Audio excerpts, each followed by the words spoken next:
Namo Myoho Renge Kyo, Namo Myoho Renge Kyo, Namo Myoho Renge Kyo. Hey, how you doing? You feeling okay? You feeling good?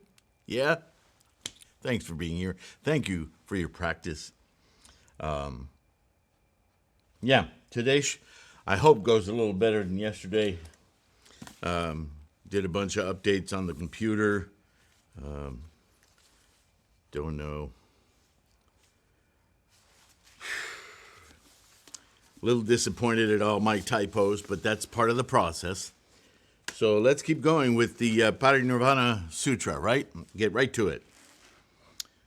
Also, there were present rishis, sages, from the four lands, who were as numerous as the sands of 20 Ganges. Xanthirsi headed their number, carrying flowers, incense, fruit. They came to where Shakyamuni Buddha was, touched his feet with their heads, walked around him 3 times, much more efficient than 100,000 times. And they said to him, O world-honored one, please have compassion for and accept our final offerings. Already final. And, yes, Mel, I got your red pencils. I found them. Okay. Shakyamuni Buddha, aware of the occasion, as always, was silent and did not accept their offerings. This is getting to be quite a trend, isn't it? At this, their wish unanswered, all the rishis were sad. They stepped back and sat on one side. We got a lot of unhappy people so far. Hope it gets better.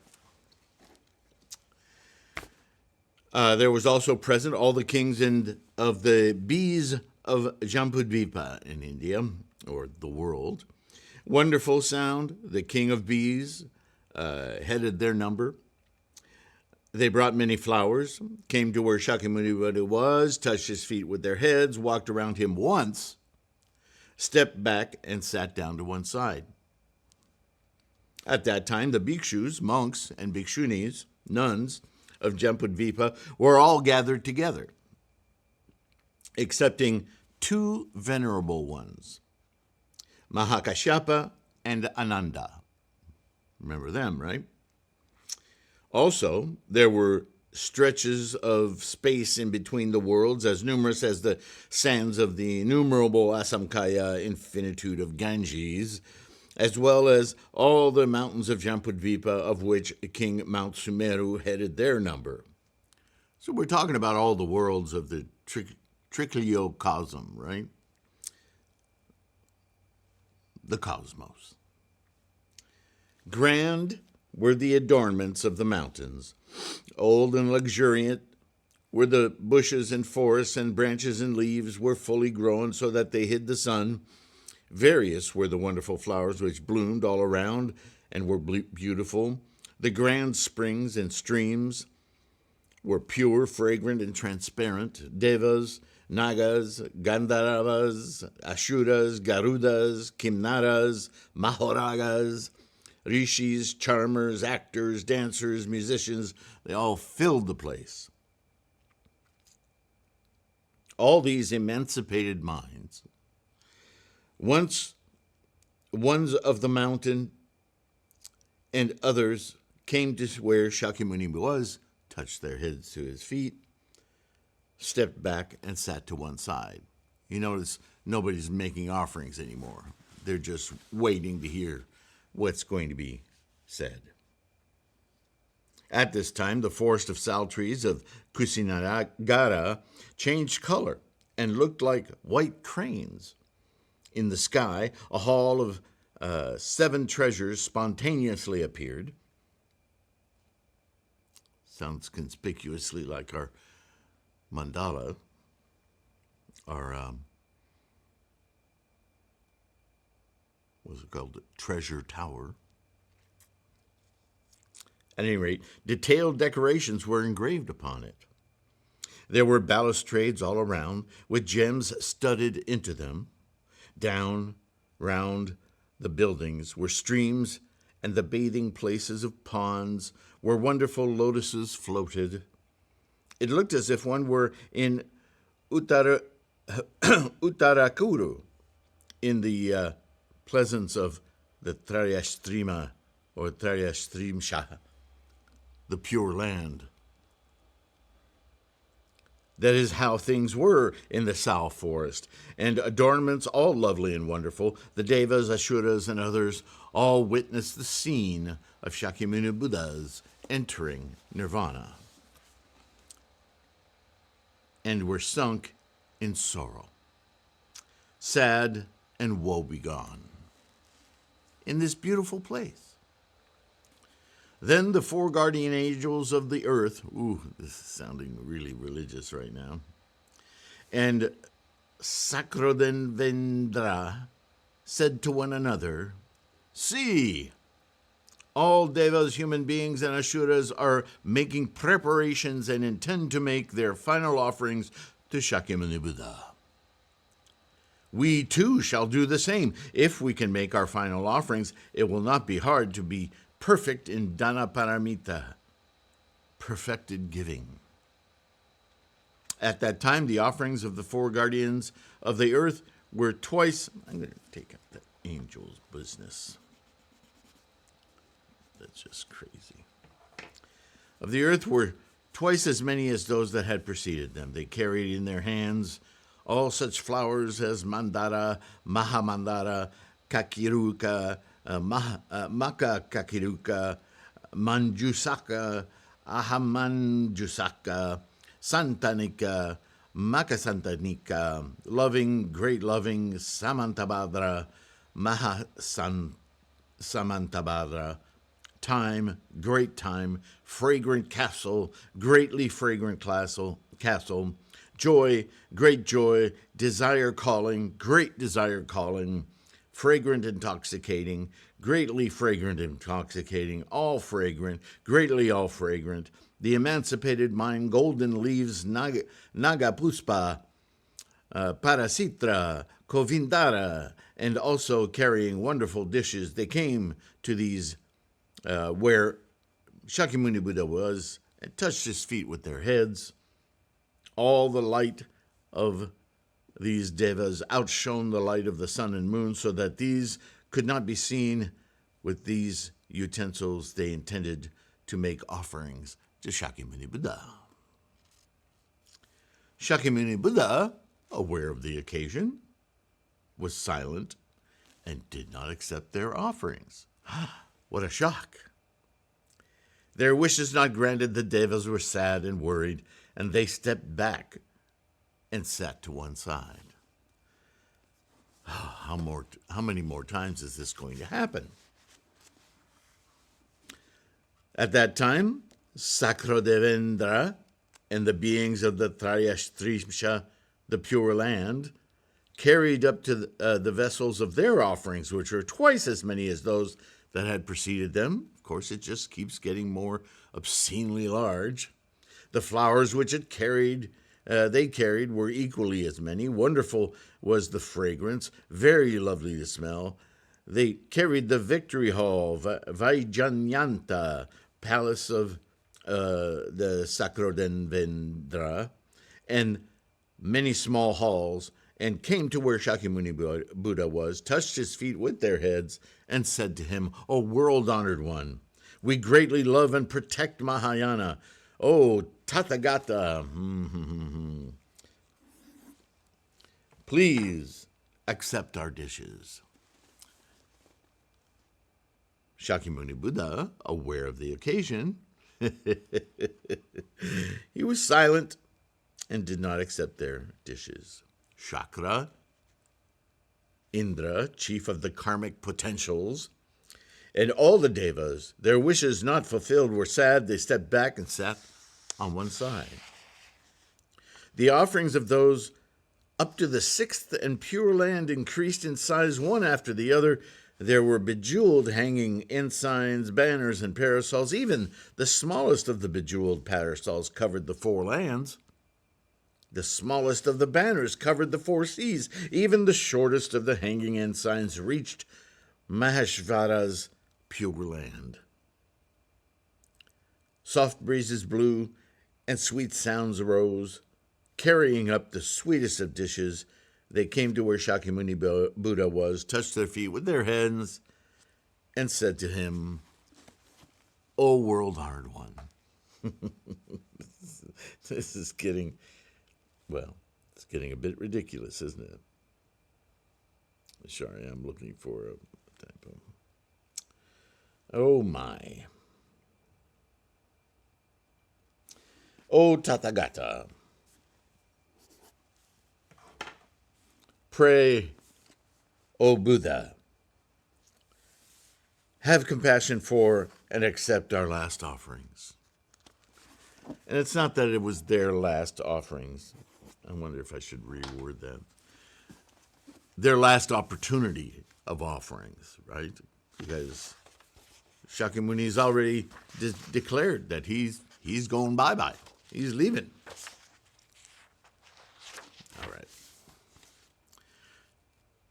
Shakyamuni Buddha, of course, aware of the occasion, was silent and did not accept their offerings. Their wishes not answered, the devas were sad. They stepped back and sat to one side.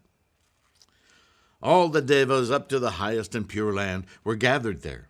At that time, great Brahma and all other devas put forth light which shone over the four lands. To the men and devas of the world of desire, the lights of the sun and moon were all hidden. They had bejeweled hanging ensigns, banners, parasols, colored silk. Even the smallest banner hung on Brahma's palace came down to where the salt trees stood. They came to where Shakyamuni Buddha was, touched his feet with their heads, and they said to him, "O world-honored one, pray, O Buddha, have compassion for and accept our last offerings." Shakyamuni Buddha, of course, aware of the occasion, was silent and did not accept their offerings.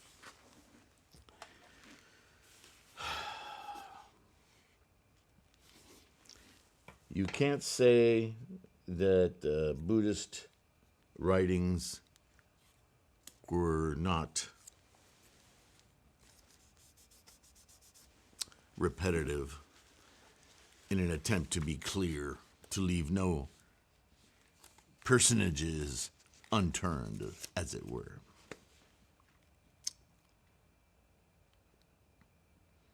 It's going to change soon, believe me. It wouldn't take you this far. At that time, Vemasitra, the king of Asuras, was present with innumerable great relatives. The light that shone here was brighter than that of Brahma. He had bejeweled hanging ensigns. They just keep getting bigger, brighter, more important. It doesn't matter your status. Get the message? It doesn't matter if you're a beginner or well-seasoned. It doesn't matter. So Shakyamuni, knowing well the occasion, wouldn't you start asking yourself, well,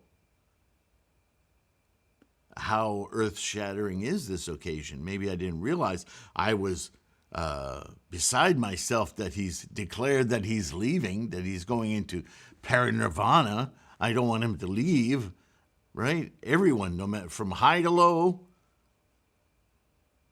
doesn't matter what status, what caste, everybody's concerned. But perhaps Shakyamuni has a different idea of what this occasion represents. And maybe that's why he's staying silent, right? Maybe he knows everyone is there because they're panicking about him leaving, quote unquote.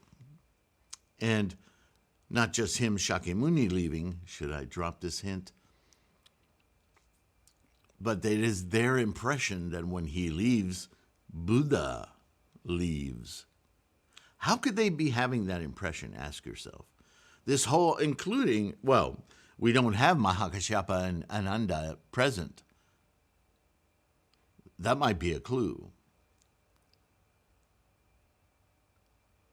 Because after teaching for 50 years, and the last 8 years he's been teaching the Lotus Sutra, pounding it into these monks' minds that the Tathagata is a potential everyone has. Buddha-ness is innate in every sentient being. All you must do is instantiate Buddha. And yet still, they put the presence of Buddha, of the physical form of Shakyamuni, precedent over their own sentient mind's experience of Buddha. They still adhere to the physical bodily presence of Buddha, and yet the Buddha is not a physical thing. The Buddha is not a physical thing. The Buddha is not a person. The Buddha is the mind's ability to perceive. It is the ultimate function of sentience. To not only know oneself, but to know oneself within the context of all being. And that includes everything from the tiniest photon to the most elaborate constructions of the entire cosmos. We are simply one of that energy instantiated with the amazing experience of sentience, of influencing and being influenced by everything all at once. Perhaps that is the occasion that Shakyamuni Buddha is staying silent about. I don't know about you. If I were in his shoes after 8 years of teaching the Lotus Sutra, telling everyone I'm leaving and having them all just show up with and sad and crying and, oh no, we're going to be alone, I would appreciate that they were coming around to send me off, kind of a wake, an immense wake. But I'd also be, my heart would be so heavy. How could I have failed so spectacularly that these billions and billions of minds don't understand yet? Or do they? Perhaps this is what's going through Shakyamuni Buddha's mind, yeah? Let's find out. At that time, MahaPariNirvana of the world of desire, and I interrupt this sentence with a couple of words here. The devil king of the sixth realm of earthly desires, Dairakuten no Mao. Remember that guy? Also, devil king or realmly devil, the king of devils, who dwells in the highest or the sixth realm of the world of desire. He is also named freely enjoying things conjured by others, the king who makes free use of the fruits of others' efforts for his own pleasure, served by innumerable minions.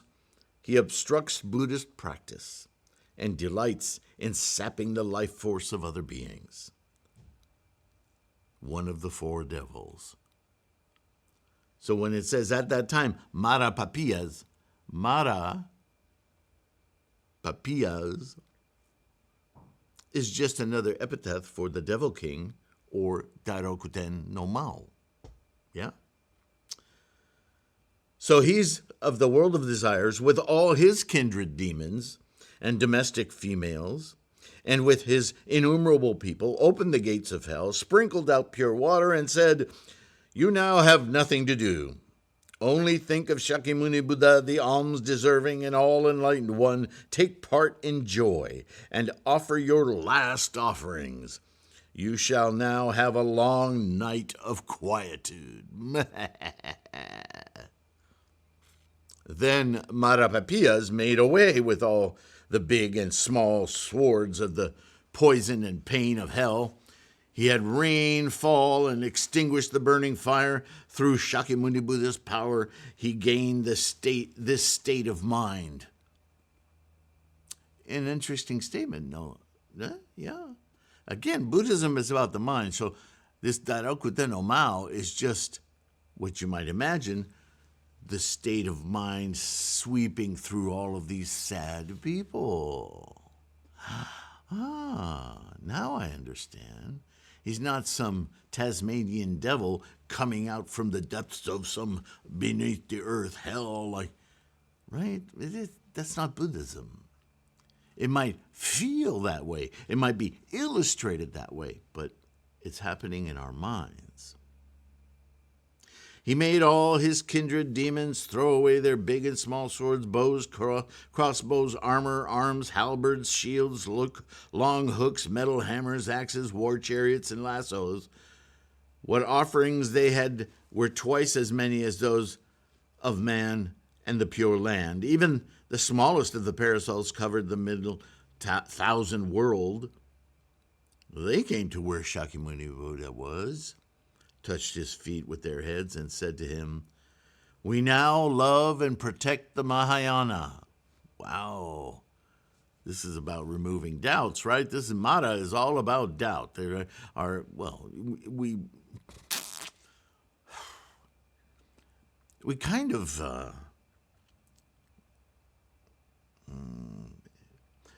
we always refer to we. It's often said that our obstacle to enlightenment is our desires, and yet, yes, that's a very, very strong point. However, it's not just desires; it's doubts themselves that our desires fill our hearts with, right? Most of our desires are driven by a deep need to feel whole. That's why I call it identification, because it's really about us, the self. For the purpose of making offerings out of fear, for reasons of cheating others for profit, and for following others, accept this Mahayana, whether all of it's true or not true, we shall then, in order to make away with the fear of such ones, enunciate the following Dharani spell. So they make an incantation to and we've talked about incantations before, right? In Buddhism, they're like shorthands of much more volumes of blah, blah, blah, blah, blah about stuff, right? It's a shorthand. Taki, tatatkara, taki, rokari, makarokari, ara, shara, tara, shaka. We chant this Dharani for the sake of those who have lost their courage, who may be entertaining fear, who preach for others, who concentrate our thoughts that the Dharma shall not die out, who desire to crush out the non-Buddhist heretics, deluded believers, non-Buddhists, for protecting one's own self, for protecting the wonderful Dharma, and for protecting the Mahayana. In other words, this is their throwing themselves to the mercy of Shakyamuni Buddha for having caused and supported and infiltrated the minds of Buddhist monks and followers with doubt, with desires, with obstacles. Armed with this Dharani, one need have no fear of a mad elephant, or when crossing wildernesses, marshy lands, or any precipitous places. There can be no fear of water, fire, lions, tigers, wolves, robbers, or kings. O world-honored one, armed with such a Dharani, none will have fear. We shall protect the person who has such a Dharani, and he will like a tortoise who guards his 6 limbs inside his shell. O world-honored one, we do not say this just to flatter. In truth, we will make things such as the one-armed, such that one-armed with such a Dharani will augment his power, or his resolve, right? Only we, pray, O Buddha, have compassion for and accept our last offerings.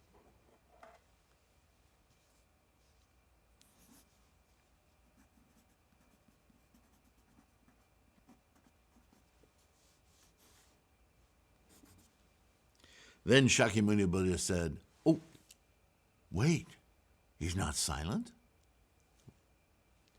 Then Shakyamuni Buddha said to MahaPariNirvana, I do not accept your offerings.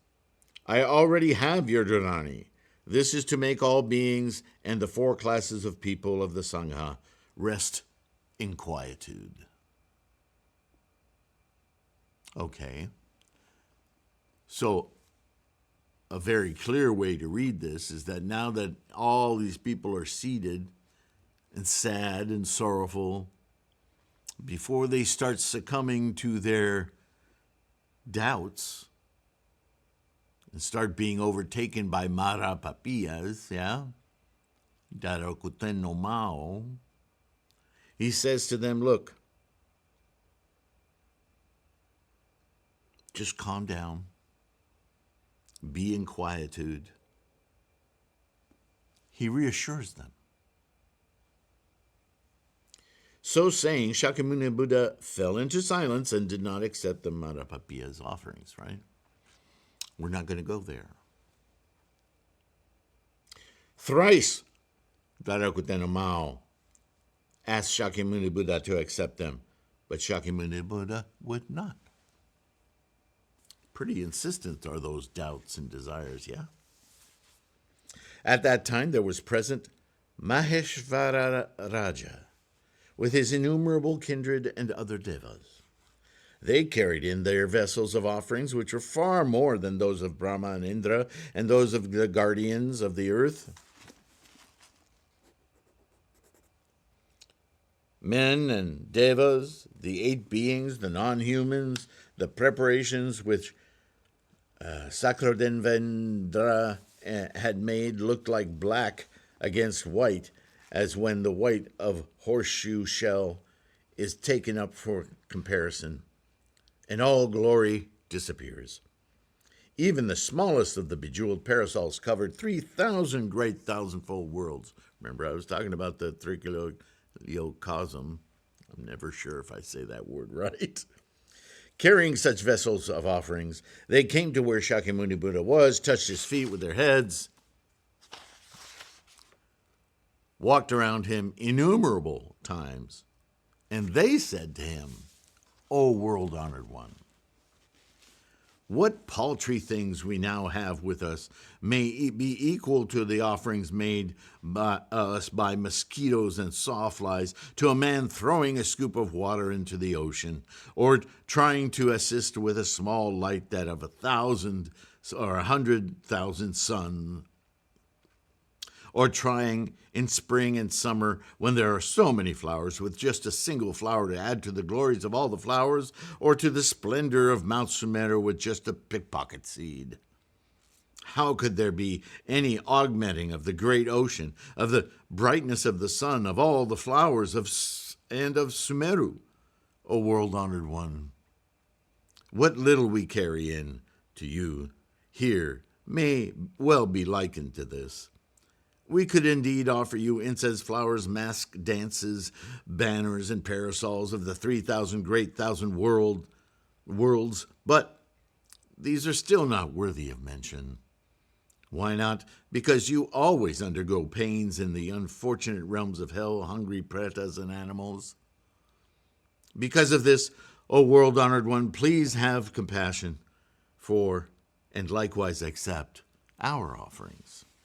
So, very humbly, he presents their offerings.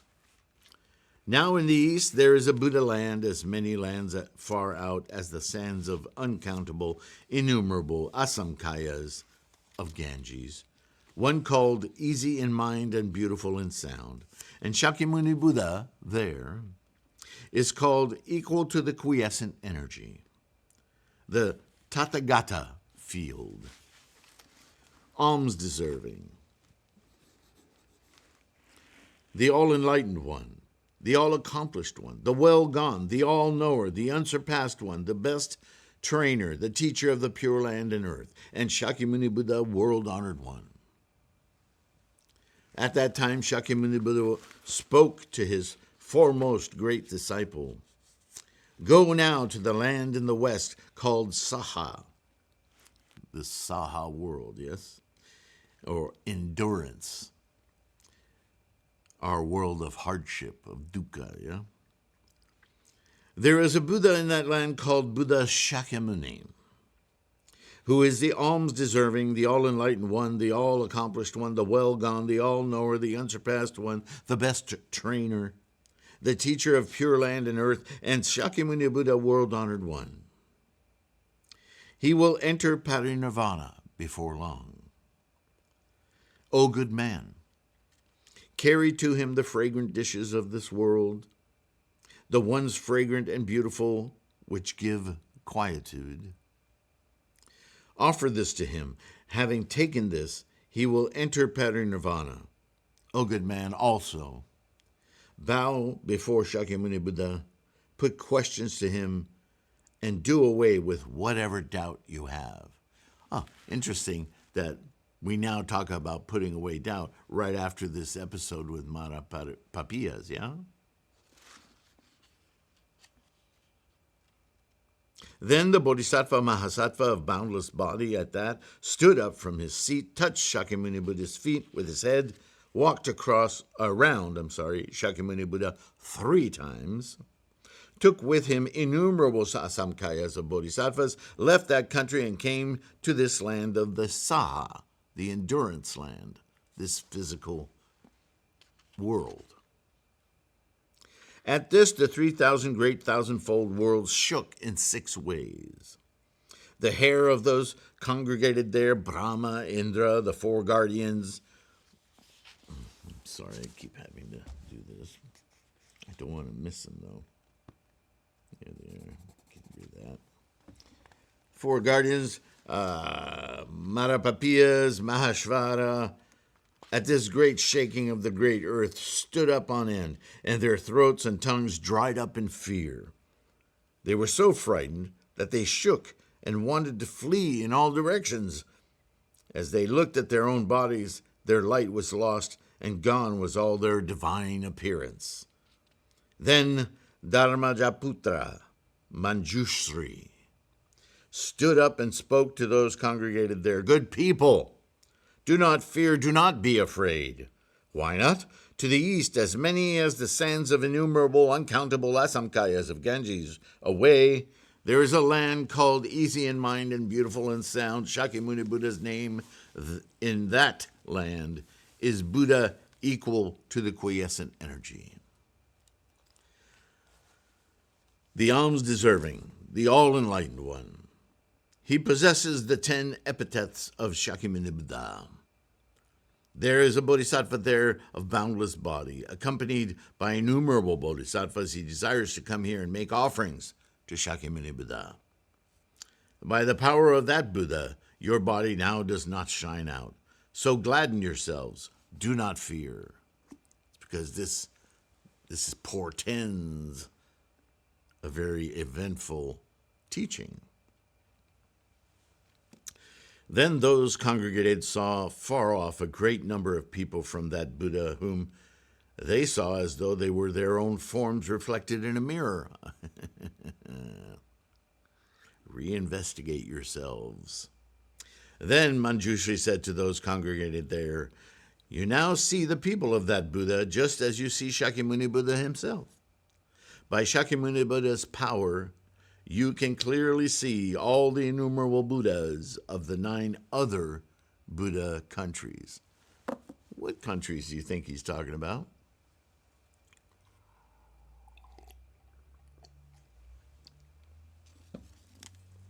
The other 9, right? Remember your teachings on the 10 worlds, the 10 realms?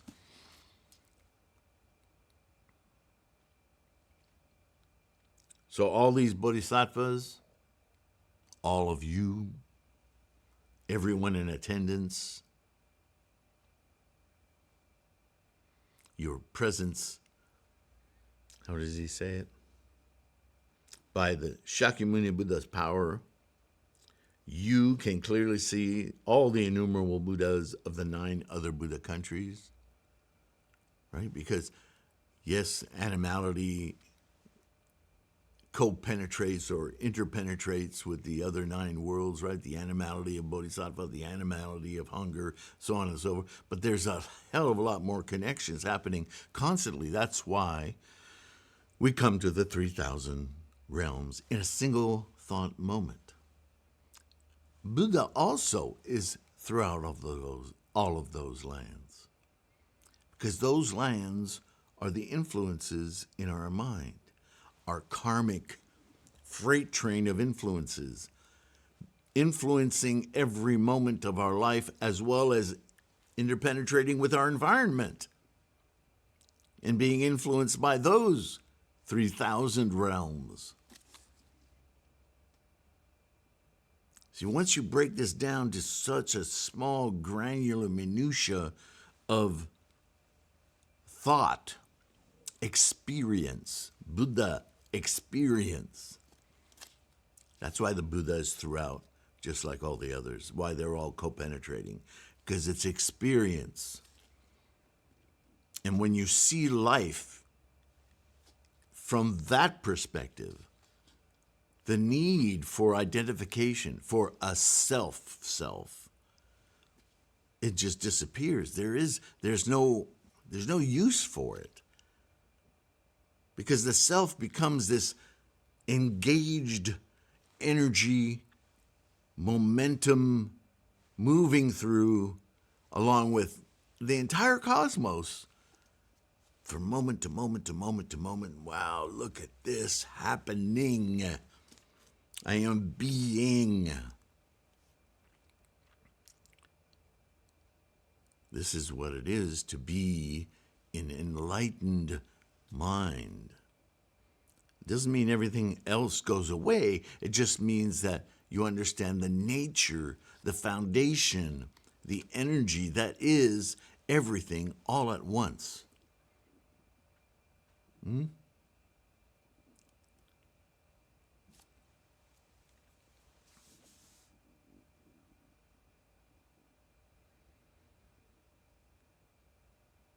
At that, the people congregated there said to one another, woe is the day. Woe is the day. The world is empty. Oh, Christ, they're still not getting it. Woe is the day the world is empty. Shakyamuni Buddha will before long enter parinirvana. Well, where do you think he's going to go when he enters parinirvana? If you understand that everything is happening moment to moment to moment, that life is always engaged with in this day, right? You're not losing or gaining anything.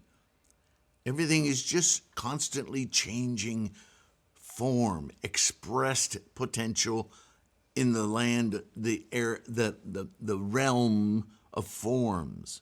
But if you can peer below the forms, everything's the same. Everything has the same building blocks. The idea of differentiation is causing you pain.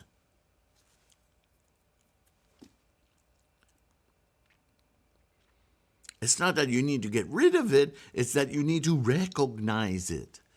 It's not so ominous and threatening if you just understand. Right? Now all the people saw the Bodhisattva of boundless body and his retinue. It's really them. And they saw that from each pore of the skin of this Bodhisattva there sprung a great lotus, each containing 78 castle towns. Here we go with the hyperbole, right? This is all potential. You're not going to have castles sprouting out of your skin. This is indicating that bodhisattva-ness, that mindset, is an opportunity for potential to instantiate. Which is what we are, and everything is a process of, engine of life. Crosswise and lengthwise, each castle was Vaisali Castle. The castle walls and moats were studded with the 7 treasures. There we are with the 7 treasures again. And you know what I say about that. Get yourself a copy of Buddhism reference, right? The 7 jewels, the 7 treasures, the 7 characters, Namu Myoho Renge Kyo.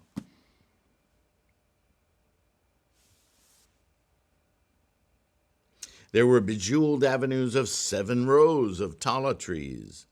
The people there were active, quietude-full, rich, and it was comfortable to live in that land. Each castle was of Jambudnadasuvarna. Don't know what that is. Each had in it the trees of the 7 treasures. The growths were luxuriant, and rich were the flowers and fruits. Soft breezes blew, emitting sweet sounds as of the emancipated mind music. The people of the castle, hearing these sounds, felt great pleasure. The moats were filled with wonderful water. It was pure and fragrant and looked like true beryl. On the water, boats of the 7 treasures could be seen. People were riding on these. They bathed and enjoyed themselves. Thus, there was no end of pleasure. This reminds me of a time when I was at a particular household, and there must have been 30, maybe 40 people there, all chanting to support the gentleman who lived there. His wife was in the hospital, and he was taking care of the kids, and we just all showed up to improve his fortitude, his strength and courage in practice, to imbue his life with the most life energy we could, and all that chanting. We were just chanting, and I had to go to the restroom. And I went in the restroom, you could hear the whole house was vibrating. Namu Myoho Renge Kyo, Namu Myoho Renge Kyo, Namu. And it started, the sound muffled through the walls, and the door sounded like gong yo, gong yo, gong yo. It's weird how it changed sounds. But I remember feeling so much, just electric energy from being there chanting with this group, yeah? And when I went back out, would you have it, we then stopped chanting and did a full gongyo and then did chanting again. But this just reminded me of it with the what was it, the wonderful sound of, soft breezes blew, emitting sweet sounds as of the emancipated mind music. I love that statement. Also, there were lotuses of various colors, such as the Utpala, the Kamuda, the Padma, and the Pundarika, which you should be familiar with.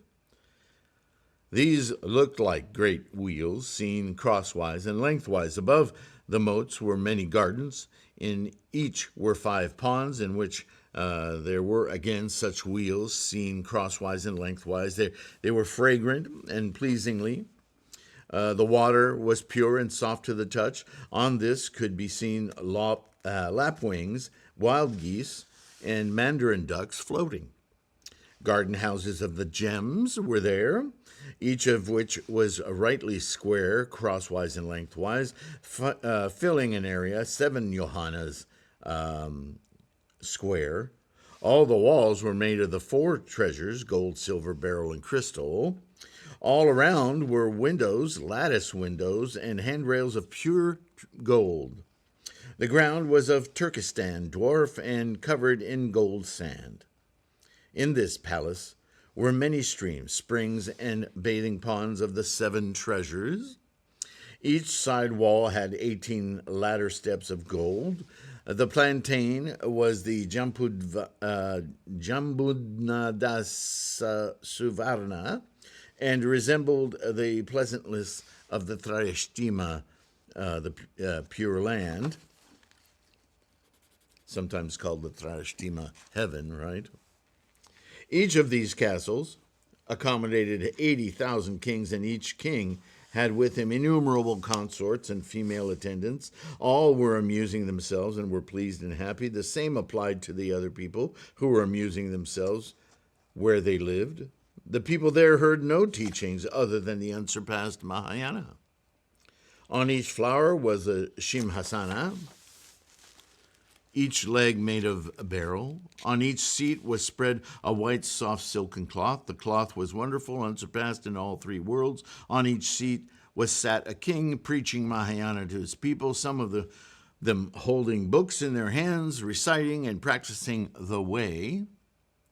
Thus, Mahayana sutras became popularized. The Bodhisattva of boundless body allowed innumerable people to walk thereabouts, pleased with themselves and abandoning worldly pleasures.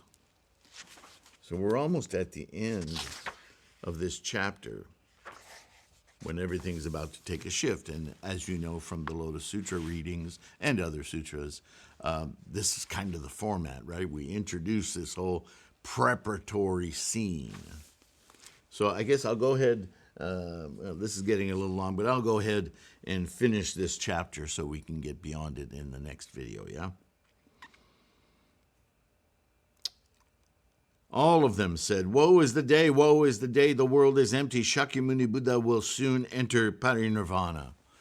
How could all of this be happening with everybody so happy in this wonderful state of mind, and then suddenly come to the realization that Shakyamuni Buddha is about to leave this earthly coil, and that brings them down? Why? Not sure. Then the Bodhisattva of boundless body, followed by innumerable bodhisattvas, and with wonderful divine power, carried out innumerable and various containers of offerings filled with wonderful fragrance, deep, sweet dishes. On encountering the fragrance of these meals, all the taints of illusion died out, right? That influence from Darakuten no Mal. In other words, we're reminding everyone in the audience now that the potential of enlightenment is so beyond all their sadness, yes? And yet, even that is sad at this moment. On encountering, the size of this bodhisattva of boundless body was limitless and like space. So it's the cosmos coming to bear witness. Excepting Shakyamuni Buddha, none indeed could see the bodily size of this bodhisattva, because it's the minds of everyone, right? The offerings of this bodhisattva of boundless body were double those of the preceded them, and they came to where Shakyamuni Buddha was. They touched Shakyamuni Buddha's feet, folded their hands, paid him homage, and said, "O world-honored one, please have compassion for and accept our offerings." Now, I'm going to say something, and this is just my insight. But if you understand that this bodhisattva of unfathomable size is the bodhisattva potential of all sentient minds,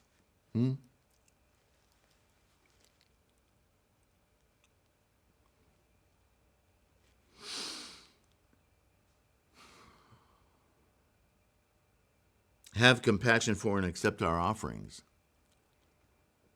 is another way of Shakyamuni Buddha being asked to accept the trichiliocosm, the physical universe, these worlds, this saha endurance world. And why would he do that? He hasn't accepted it since he reached enlightenment. He's been teaching about letting this very thing go.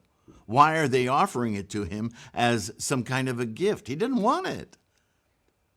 It's not to be held by them either.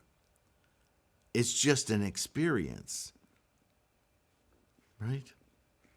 Something comparative, if you will, to be able to understand the difference between the physical realm and the enlightened realm.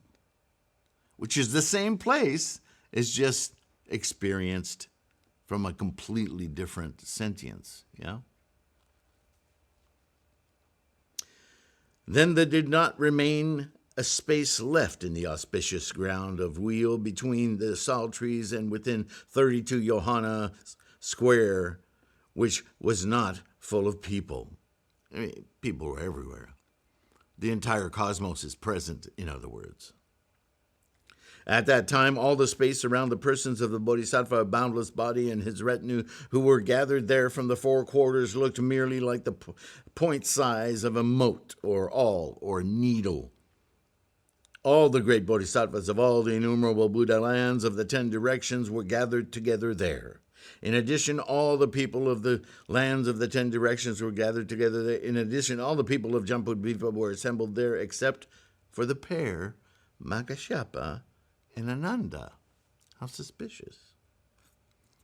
And also Ajatasatru and his retinue. And the poisonous serpents that harm people, the dung beetles, halt vipers, scorpions, and all the doers of malevolence of the 16 kinds, the generosities and ashuras, had all forsaken their malevolence designs and had become compassionate-minded. Like fathers, mothers, older and younger sisters, all the people of the 3,000 great thousandfold worlds came together and spoke to one another with the same compassionate heart, except for the Ichantikas, those most spiritually alienated from Dharma. Then, by the power of Shakyamuni Buddha, the 3,000 worlds became soft to the touch. There were no longer any hills, sand, gravel, thistles, or poisonous plants there. But all was instead adorned with various treasures, as in the case of the Western paradise of quietude and happiness of Buddha Amitabha.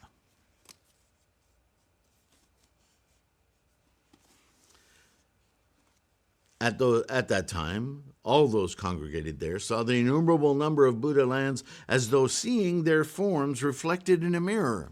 Again, big clue. The same was the case when they saw the lands of all the Buddhas. When you reach this enlightened stage, everything becomes transparent. You see through all of the illusions to the foundational core of energy and momentum. Everything being, moving.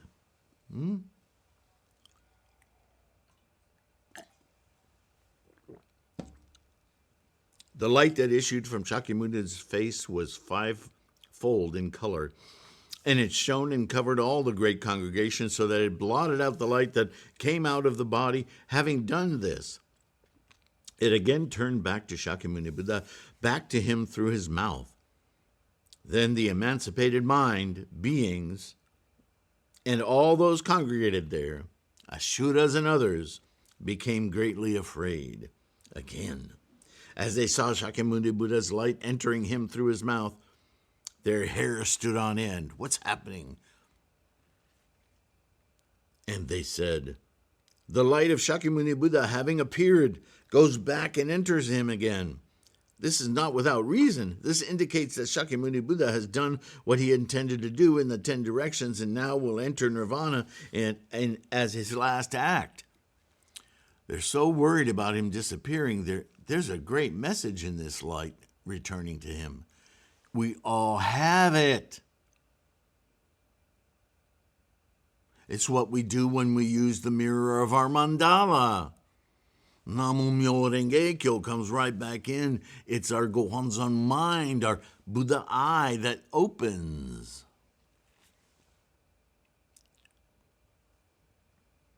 But no, they see it as, oh, he's going to die now.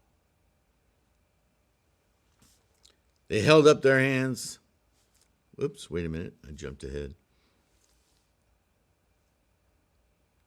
This must be what it means to indicate to us. Woe is the world, woe is the world. Why is it that the world-honored one so forsakes the four limitless minds and does not accept the offerings of man and pure land, the light of wisdom is now going out eternally or outside of time. The unsurpassed boat of Dharma is now sinking. Ah, the pain, woe is the world. Oh, why do they not get it? They held up their hands, beat their chests, and sorrowfully cried out and wept. Their limbs shook, and they did not know how to support themselves. Blood came from their bodies and ran over the ground. They're just beating themselves silly. My final note on this chapter in the book. So now the major point of this sutra is set. It is not enough to simply excel at Buddhist practice while the leader of the teachings is always at hand to answer or to inspire. Follow the teaching, not the person. Follow the teaching, not the person. You can hear Nichiren screaming behind this. Yeah. Right? Buddhism is at its core an individual practice requiring personal commitment, steadfast aspiration, and dogged determination. We find this central point as a constant refrain from our mentor, Bodhisattva Nichiren. Shakyamuni is also quoted by Nichiren and others to have said that it is this very quality of our practice, the resolve, that brings about our enlightenment. As we close this first chapter of this sutra, this is the message laid squarely at our feet. No one, not even Shakyamuni Buddha himself, can give you enlightenment.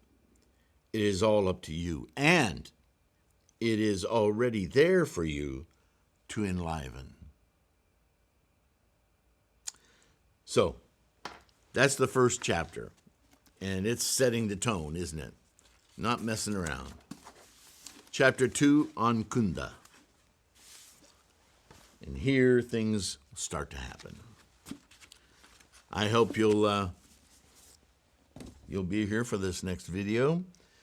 Thank you so much for tolerating. This is a long one. I apologize, but I wanted to finish and get past this first chapter. It's starting to get too redundant for me, but an important one. Now that it's over, you can see its mechanism, and you will as we continue. With all that, no more blah, blah, blah. Please, if you're looking for ways of supporting this channel to keep me going, other than learning CPR,